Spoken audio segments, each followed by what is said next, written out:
Some years ago, the late Nobel Prize-winning Dr. Albert Schweitzer was asked by a reporter, "Doctor, what's wrong with men today?" The great doctor was silent a moment, and then he said, "Men simply don't think." It's about this that I want to talk with you. We live today in a golden age. This is an era that humanity has looked forward to, dreamed of, and worked toward for thousands of years. We live in the richest era that ever existed on the face of the earth, a land of abundant opportunity for everyone. However, if you take 100 individuals who start even at the age of 25, do you have any idea what will happen to those men and women by the time they're 65? Those 100 women believe they're going to be successful. They are eager toward life. There's a certain sparkle in their eye and erectness in their carriage, and life seems like a pretty interesting adventure to them. But by the time they're 65, only one will be rich, 4 will be financially independent, and 5 will still be working, and 54 will be broke, depending on others for life's necessities. Only 5 out of 100 make the grade. And why do so many fail? What has happened to the sparkle that was there when they were 25? What has become of the dreams, the hopes, the plans, and why is there such a large disparity between what these people intended to do and what they actually accomplished? The definition of success. First, we have to define success, and here is the best definition I've ever been able to find. Success is the progressive realization of a worthy ideal. A success is the school teacher who is teaching because that's what he or she wants to do. A success is the entrepreneur who starts his own company because that was his dream. That's what he wanted to do. A success is the salesperson who wants to become the best salesperson in his or her company and sets forth on the pursuit of that goal. A success is anyone who is realizing a worthy, predetermined ideal because that's what he or she decided to do, deliberately. But only 1 out of 20 does that. The rest are failures. Rollo May, the distinguished psychiatrist, wrote a wonderful book called Man's Search for Himself. And in this book he says, the opposite of courage in our society is not cowardice. It is conformity. And there you have the reason for so many failures. Conformity, people acting like everyone else without knowing why or where they are going. We learn to read by the time we're 7. We learn to make a living by the time we're 30. Often, by that time, we're not only making a living, we're supporting a family. And yet, by the time we're 65, we haven't learned how to become financially independent in the richest land that has ever been known. Why? Because we conform. Most of us are acting like the wrong percentage group, the 95 who don't succeed. Have you ever wondered why so many people work so hard and honestly without ever achieving anything in particular, and why others don't seem to work hard yet seem to get everything? They seem to have the magic touch. We've heard people say everything he touches turns to gold. Have you ever noticed that a person who becomes successful tends to continue to become more successful? And on the other hand, have you noticed how someone who's a failure tends to continue to fail? The difference is goals. People with goals succeed because they know where they're going. It's that simple. Failures, on the other hand, believe that their lives are shaped by circumstances, by things that happen to them by exterior forces. Think of a ship with the complete voyage mapped out and planned. The captain and crew know exactly where the ship is going and how long it will take. It is a definite goal, and 9,999 times out of 10,000 it will get there. Let's take another ship, just like the first, only let's not put a crew on it or a captain at the helm. Let's give it no aiming point, no goal, and no destination. We just start the engines and let it go. I think you'll agree that if it gets out of the harbor at all, it will either sink or wind up on some deserted beach, a derelict. It can't go anyplace because it has no destination and no guidance. It's the same thing with a human being. However, the human race is fixed not to prevent the strong from winning, but to prevent the weak from losing. Society today can be likened to a convoy in time of war. The entire society is slowed down to protect its weakest link, just as the naval convoy has to go at the speed that will permit its slowest vessel to remain in formation. That's why it's so easy to make a living today. It takes no particular brains or talent to make a living and support a family today. We have a plateau of so-called security. So, to succeed, all we must do is decide how high above this plateau we want to aim. Throughout history, the great wise men and teachers, philosophers, and prophets have disagreed with one another on many different things. It is only on this one point that they are in complete and unanimous agreement. The key to success and the key to failure is this: we become what we think about. This is the strangest secret. Now, why do I say it's strange and why do I call it a secret? Actually, it isn't a secret at all. It was first promulgated by some of the earliest wise men, and it appears again and again throughout the Bible. But very few people have learned it or understand it. That's why it's strange, and why, for some equally strange reason, it virtually remains a secret. Marcus Aurelius, the great Roman emperor, said, "A man's life is what his thoughts make of it." Disraeli said this: "Everything comes if a man will only wait. A human being with a settled purpose must accomplish it, and nothing can resist a will that will stake even existence for its fulfillment." William James said, "We need only in cold blood act as if the thing in question were real, and it will become infallibly real by growing into such a connection in our life that it will become real. It will become so knit with habit and emotion that our interests in it will be those which characterize belief." He continues, "Only you must then really wish these things, and wish them exclusively, and not wish at the same time 100 other incompatible things just as strongly." Dr. Norman Vincent Peale put it this way: "If you think in negative terms, you will get negative results. If you think in positive terms, you will achieve positive results." George Bernard Shaw said, "People are always blaming their circumstances for what they are.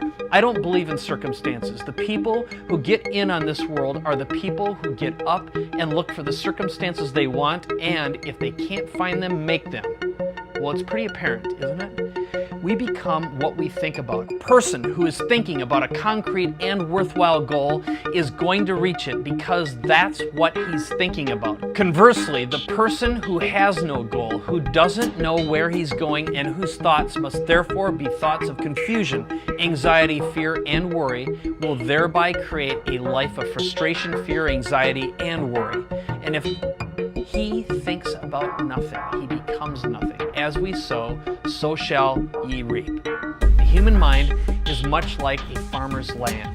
The land gives the farmer a choice. He may plant in the land whatever he chooses. The land doesn't care what is planted. It's up to the farmer to make the decision.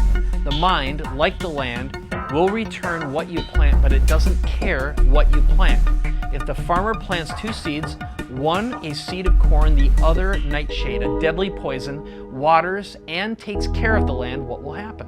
Remember, the land doesn't care.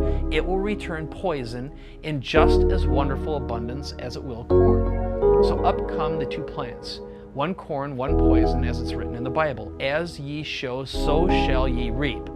The human mind is far more fertile, far more incredible and mysterious than the land, but it works the same way. It doesn't care what we plant, success or failure, a concrete, worthwhile goal or confusion, misunderstanding, fear, anxiety, and so on. But what we plant, it must return to us. The problem is that our mind comes as standard equipment at birth. It's free, and things that are given to us for nothing we place little value on.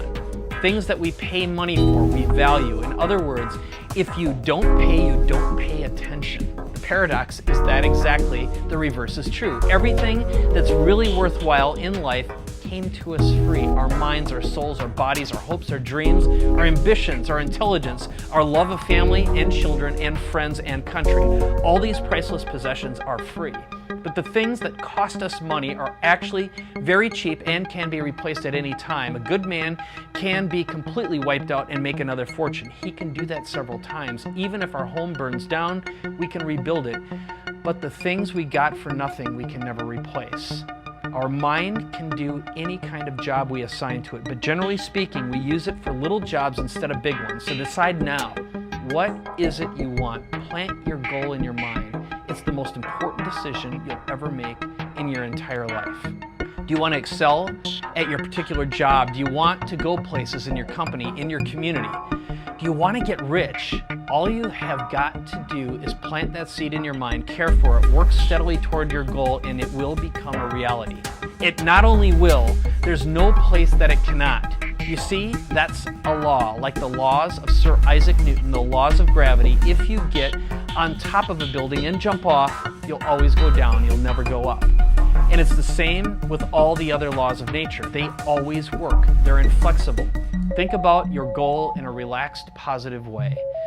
Picture yourself in your mind's eye as having already achieved this goal. See yourself doing the things you will be doing when you have reached your goal. Every one of us is the sum total of our own thoughts. We are where we are because that's exactly where we really want or feel we deserve to be, whether we'll admit it or not. Each of us must live off the fruit of our thoughts in the future, because what you think today and tomorrow, next month and next year, will mold your life and determine your future.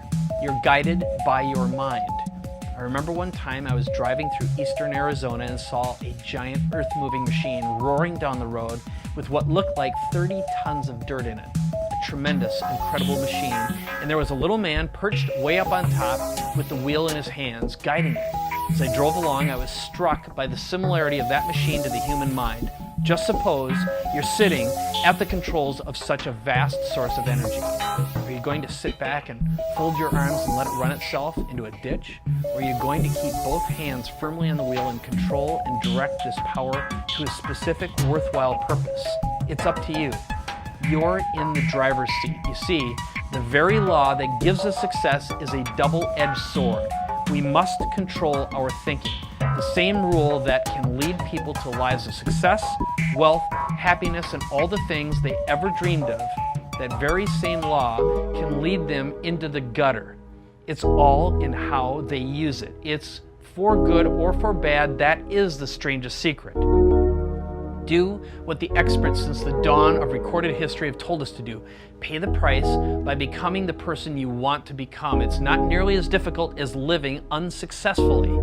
The moment you decide on a goal to work toward, you're immediately a successful person. You then are in that rare group of people who know where they're going. Out of every 100 people, you belong to the top 5. Don't concern yourself too much with how you are going to achieve your goal. Leave that completely to a power greater than yourself. All you have to do is know where you're going. The answers will come to you of their own accord and at the right time. Start today. You have nothing to lose, but you have your whole life to win. For the next 30 days, follow each of these steps every day until you've achieved your goal. Number 1, write on a card what it is you want more than anything else. It may be more money. Perhaps you'd like to double your income or make a specific amount of money. It may be a beautiful home. It may be success at your job. It may be a particular position in life. It could be a more harmonious family. Write down on your card specifically what it is you want. Make sure it's a single goal and clearly defined. You don't need to show it to anyone, but carry it with you so that you can look at it several times a day. Think about it in a cheerful, relaxed, positive way every morning when you get up, and immediately you have something to work for, something to get out of bed for, something to live for. Look at it every chance you get during the day and just before going to bed at night. And as you look at it, remember that you must become what you think about. And since you're thinking about your goal, you realize that soon it will be yours. In fact, it's really yours the moment you write it down and begin to think about it. Number 2, stop thinking about what it is you fear. Each time a fearful or negative thought comes into your mind, replace it with a mental picture of your positive and worthwhile goal. And there will come a time when you feel like giving up. It's easier for a human being to think negatively than positively. That's why only 5% are successful.